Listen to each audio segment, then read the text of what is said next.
नमस्कार दोस्तों, नवरात्र की हार्दिक शुभकामनाएं। आज मैं आप सभी के समक्ष नवरात्र और विज्ञान को लेकर आपके सामने चर्चा करने जा रहा हूं और आपको बताने जा रहा हूं। जैसा कि आप सभी जानते हैं कि वर्ष में 2 बार नवरात्र आते हैं। एक आता है चैत्र मास में, एक आता है आपका अश्विन मास में, यानी शरद ऋतु के शुरू होने से बिल्कुल ठीक पहले, और वो आता है आपका ग्रीष्म ऋतु शुरू होने से एक ठीक पहले। ठीक है, तो आप ये देख सकते हैं कि दोनों समय एक ऐसे समय होते हैं जब बीमारियां सबसे ज़्यादा घेरती हैं।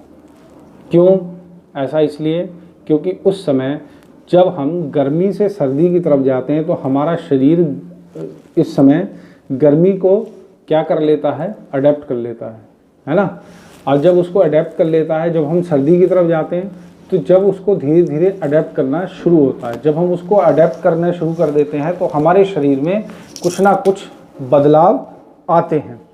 तो जब कुछ ना कुछ बदलाव हमारे शरीर में आते हैं तो वो क्या बदलाव होते हैं? वो हमारी बीमारियां होती हैं। कौन कौन सी बीमारियां सबसे ज़्यादा होती हैं? ये हैं आपकी सबसे पहले डायबिटीज़ वाले पेशेंट जो होते हैं उन्हें सबसे ज़्यादा परेशानी होती है। दूसरी बात, हार्ट के जो पेशेंट होते हैं उन्हें भी सबसे ज़्यादा परेशानियां होती हैं। आपके जितने भी केसेस होते हैं, डॉक्टर से अगर आप पूछ लीजिए तो वो यही बताएंगे कि सबसे ज़्यादा सर्दी, जुकाम, निमोनिया, ये सब चीज़ें उस दौरान सबसे ज़्यादा होती हैं। तो आप ये देख सकते हैं। तो मेरा कहने का मतलब ये है कि उस दौरान इन सब बीमारियों की वजह से हम लोग ज़्यादा परेशान होते हैं, क्योंकि हमारा शरीर क्या होता है कि एक ऋतु को क्या कर लेता है, उसको अडेप्ट कर लेता है और फिर दूसरे में जो है उसका प्रवेश होता है, यानी कि दूसरे ऋतु में आप जो है जाते हैं। तो इस वजह से ये बीमारियां सबसे ज़्यादा परेशान करती हैं।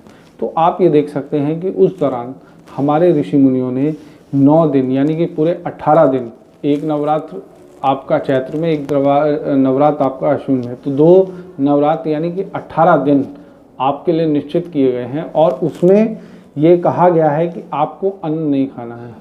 आपको क्या खाना है? कुट्टू का आटा खाना है, आपको फलाहार करना है, आपको जो है सिंगाड़े का जो है जो बीज होता है, जो सिंगाड़े का जो आटा होता है उसको आपको खाना है, क्योंकि इन सभी में भरपूर मात्रा में बहुत सारे ऐसे मिनरल्स मिले होते हैं ताकि वो आपके शरीर के अंदर के जो टॉक्सिक सब्सटेंस होते हैं उनको क्या कर सकें, वो शरीर के अंदर निकाल सकें।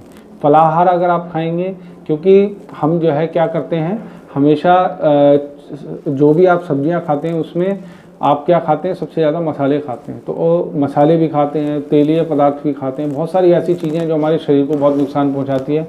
तो उस दौरान अगर हम 9 दिन व्रत रखकर, हमेशा व्रत रखकर 9 दिन तप भी करें, व्रत भी करें, हवन भी करें, यज्ञ भी करें, फलाहार भी लें और सादा भोजन खाएं, सात्विक भोजन खाएं, तामसिक भोजन को बिल्कुल छोड़ दें, तो हमारा जो शरीर है, हमारा जो वातावरण है वो क्या हो जाएगा? आपका बिल्कुल शुद्ध हो जाएगा। तो आपने देखिए हमारे ऋषि मुनियों ने, मनीषियों ने किस तरीके से हमारे शरीर को शुद्ध रखने के लिए, हमारे वातावरण को शुद्ध रखने के लिए किस तरीके से ये एक ऐसी व्यवस्था बनाई है। तो मैं आपसे यही कहूँगा कि शरीर को शुद्ध रखने के लिए और वातावरण को शुद्ध रखने के लिए जो ये प्रक्रिया अपनाई गई है उसी को हम क्या कहते हैं? नवरात्र कहते हैं। तो आप ये विचार आप अपने मन में रखिए कि हम जो है आज से नवरात्र का जो है त्यौहार अच्छे से मनाएंगे, और इसका नवरात्र त्यौहार मनाने के हमारे बहुत सारे फ़ायदे भी हैं।